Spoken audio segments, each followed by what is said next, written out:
नमस्कार, स्वागत है आपका। मैं हूं आपके साथ सपना दुबे। राम मंदिर की सुनवाई 6 अगस्त से सुप्रीम कोर्ट में रोजाना जारी है। अभी दिन में राम मंदिर मामले को लेकर रोजाना 11 दिनों तक सुनवाई हो चुकी है, लेकिन फिर भी कोई नहीं जानता है कि इस मामले में आगे क्या होगा।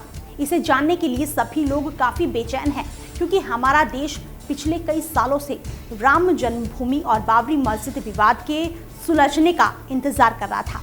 हिंदू और मुस्लिम दोनों ही पक्षों को ये उम्मीद है कि उन्हें इस बार सुप्रीम कोर्ट से न्याय जरूर मिलने वाला है।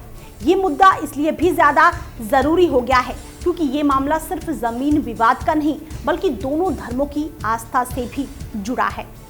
खबर आगे बढ़ाएं उससे पहले आप हमारी वीडियो को लाइक और शेयर जरूर करें। साथ ही और भी ऐसी अपडेट्स के लिए आप चैनल को सब्सक्राइब करना ना भूलें, साथ ही बेल आइकन को जरूर दबाएं।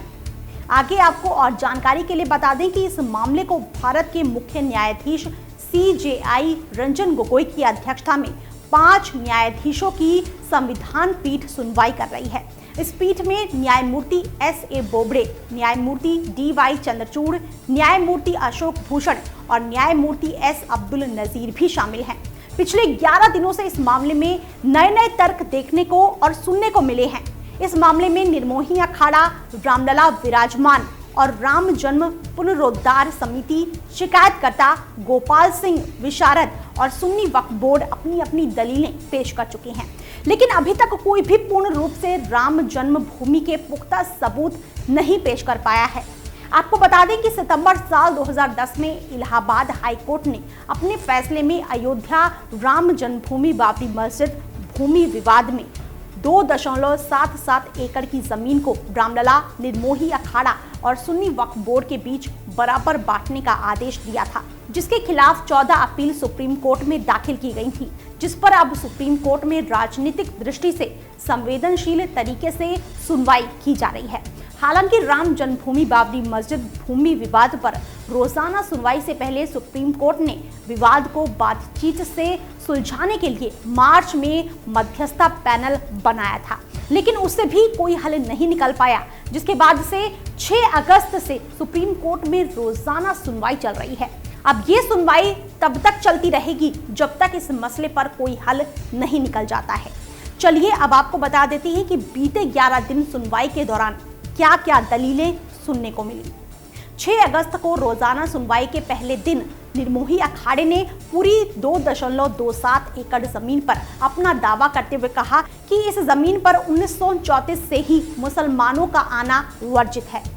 7 अगस्त यानी दूसरे दिन संविधान पीठ के 5 जजों की बेंच ने निर्मोही अखाड़े को 2.27 एकड़ जमीन पर दस्तावेज पेश करने को कहा था, जिस पर निर्मोही अखाड़े की तरफ से कहा कि वहां साल 1982 को डकैती हुई थी, जिसमें सभी दस्तावेज खो गए हैं।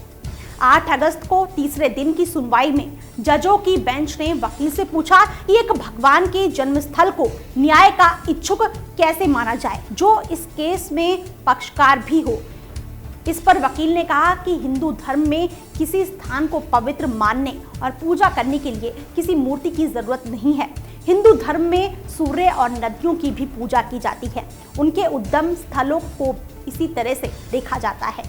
9 अगस्त को चौथे दिन सुप्रीम कोर्ट ने रामलला के वकील वैद्यनाथन से पूछा कि क्या भगवान राम का कोई वंशज अयोध्या या दुनिया में है, जिस पर वकील ने कहा कि हमें इस बारे में कोई जानकारी नहीं है, जिसे लेकर जयपुर राजघराने की दिया कुमारी ने खुद को श्री राम के बड़े बेटे कुंश का वंशज होने का दावा किया था। इसी के साथ मुस्लिम पक्ष ने हफ्ते में 5 दिन होने वाली सुनवाई पर ऐतराज किया था।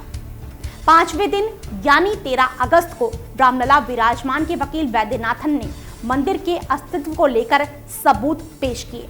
रामलला के वकील ने हाईकोर्ट के फैसले में विवादित जगह पर मंदिर होने का जिक्र किया है, जिसमें हाईकोर्ट के जस्टिस SU खान ने कहा कि मस्जिद मंदिर के ही टूटे फूटे हिस्से पर बनाई गई थी। 14 अगस्त को छठे दिन की सुनवाई में रामलला के वकील ने इस दौरान स्कंद पुराण का भी जिक्र किया।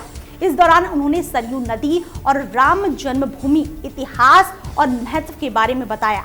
साथ ही रामलला के वकील ने कहा कि राम जन्मभूमि ही अपने आप में ही देवता है, इस पर चीफ जस्टिस ने कहा था कि रामलला के वकील का नजरिया ही हर किसी का नजरिया नहीं हो सकता है।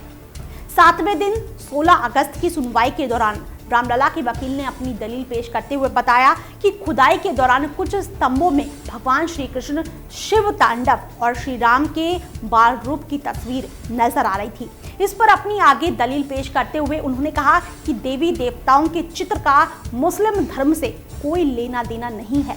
इस बात से एक बात साबित होती है कि मस्जिद मंदिर को तोड़कर ही बनाई गई है। 20 अगस्त यानी 8वीं सुनवाई के दौरान रामलला के विराजमान के वकील CS वैद्यनाथन ने अपनी बात रखते हुए कहा कि विवादित जमीन पर मस्जिद बनाने के लिए मंदिर ढाया गया था और ASI की खुदाई में जो चीजें सामने आई हैं उनके मुताबिक वहां मंदिर था, क्योंकि जिस जगह पर मस्जिद थी उसके नीचे एक विशाल निर्माण था। 9वें दिन 21 अगस्त को रामलला विराजमान के जज की बहस खत्म होने के बाद राम जन्म पुनरुद्धार समिति PN मिश्रा ने आईन-ए-अकबरी का जिक्र किया। साथ ही ये भी कहा कि राम भक्त सरयू नदी में स्नान के बाद राम जन्म स्थान के दर्शन करने जाते थे। सुनवाई के दौरान चीफ जस्टिस ने कहा कि ये मामला आस्था का नहीं बल्कि विवादित जमीन का है। 22 अगस्त को 10वें दिन की सुनवाई के दौरान विशारद के वकील रंजीत कुमार ने दलील पेश करते हुए कहा कि वो एक उपासक हैं और उन्हें राम जन्मभूमि पर पूजा करने का अधिकार है। ये अधिकार उनसे कोई नहीं छीन सकता है। 23 अगस्त को 11वें दिन निर्मोही अखाड़े की तरफ से सुशील जैन ने अपनी दलील पेश की। इसी के साथ छत्तीसगढ़ के बिलासपुर शहर के रहने वाले हाईकोर्ट के वकील हनुमान अग्रवाल ने खुद को राम का वंशज बताते हुए सुप्रीम कोर्ट में एफिडेविट दाखिल कराया। गौरतलब है कि बाबरी मस्जिद मामले में लाल कृष्ण आडवाणी, मुरली मनोहर जोशी और उमा भारती के खिलाफ निचली अदालत में मुकदमा सुन रहे स्पेशल जज ने सुप्रीम कोर्ट को लेकर सुरक्षा की मांग की थी, जिस पर सुप्रीम कोर्ट ने स्पेशल जज की इस मांग को सही ठहराते हुए उत्तर प्रदेश सरकार से 2 हफ्ते के अंदर एफिडेविट फाइल करने को कहा। अब ये देखना होगा कि अगले हफ्ते की सुनवाई में इस मामले में क्या नया मोड़ आता है। फिलहाल इतना ही। बाकी ऐसी और वीडियोस के लिए आप चैनल को सब्सक्राइब करना ना भूलें। आप देख रहे हैं नेट्रिक न्यूज, साहस सच कहने का।